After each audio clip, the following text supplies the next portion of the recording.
Right, we're going to do the most rewatchable UFC fights.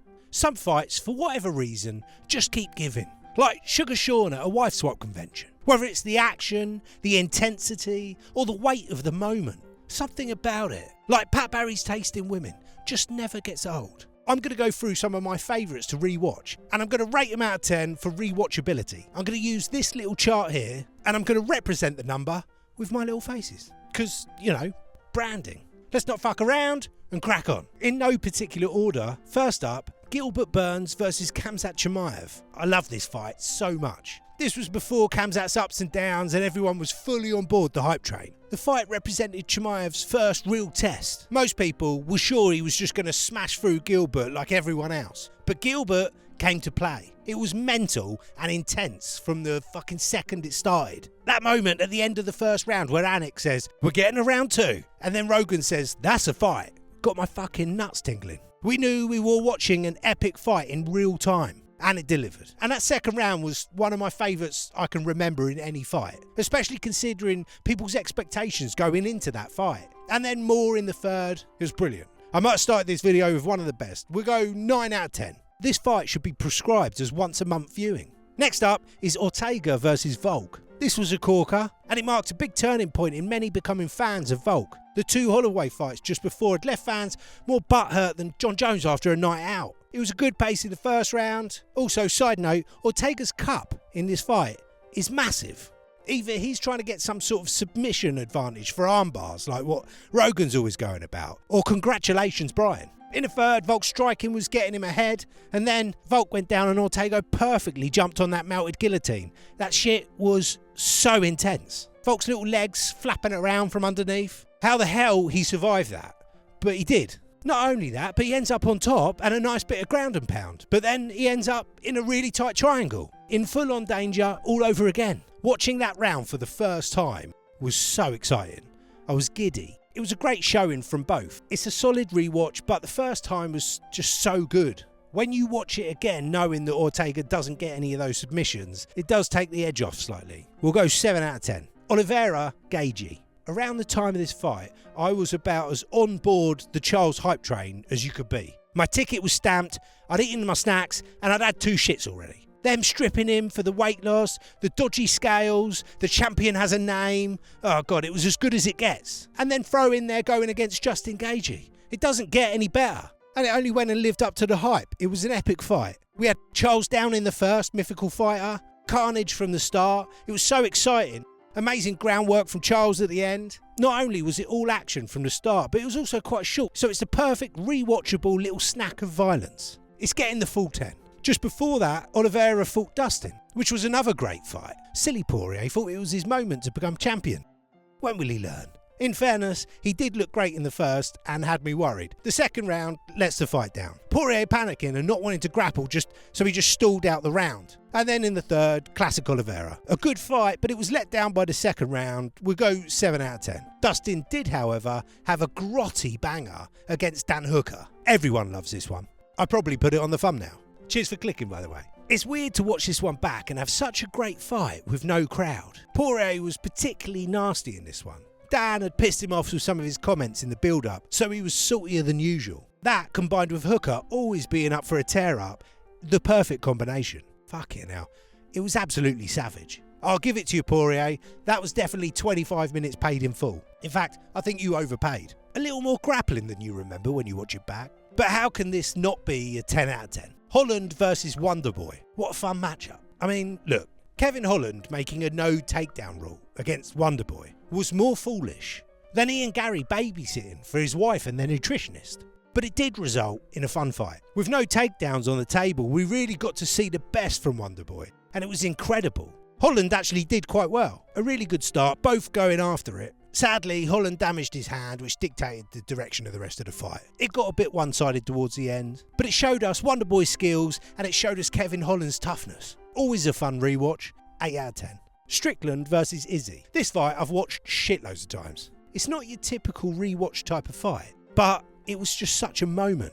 Everyone across MMA thought it was a foregone conclusion that this was an easy win for Adesanya. Well, almost everyone. No big deal. It's so fascinating watching Strickland shut down Izzy, and to see Izzy slowly realise as the fight went on that he could just do nothing. Whilst I enjoy rewatching this one, I appreciate it's not the most traditionally entertaining fight, so we'll give it 7 out of 10. Although Adesanya vs Pereira 2 was epic. All the story that led up to that fight definitely elevated it. The first fight was also great, but this one just seems like it has so much more drama. As the fight played out, it looked like Pereira had his number, matching Izzy's skills, but with considerably more power. The writing was on the wall, and then, boom, brilliant finish. Izzy actually pulled off the iconicness that he's always going for with this one.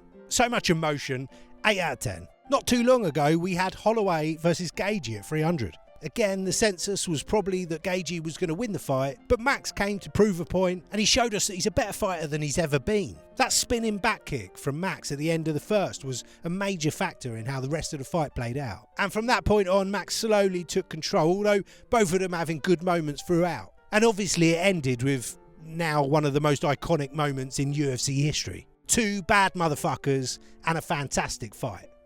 9 out of 10. Colby versus Masvidal. This is another one of those unconventional ones in terms of rewatchability. One of the most personal grudges and build-ups we've ever had in the UFC. 2 best friends turned into enemies. Now, it wasn't your classic stand and bang type fight, but watching Colby put on an absolute clinic with the wrestling was just so impressive. With those 2 knowing each other so well after training together so long, Colby knew exactly where his advantages was and he capitalised on them beautifully. And it's just impressive to watch. 7 out of 10. Gaethje versus Chandler, on the other hand, was the quintessential banger. With those 2 fighters, you would expect nothing less. And they delivered. Both intent on just standing and banging until the very end. Chandler was a little bit too game for his own good, which is often the case. Not the most technical fight out there, but if we're talking about rewatchability, I mean, it's a 10 out of 10. Yuri versus Glover. Wasn't necessarily expecting such a good fight. It was peak Yuri. And Yuri surprised everyone with how well he did on the ground with Glover. It was a messy fight. We got all sorts. Grappling, striking, chaos. Many ups and downs and spicy moments. Don't forget this is before Pereira took Yuri's soul, so he still had that magical aura. It's surprisingly fun to rewatch. 8 out of 10.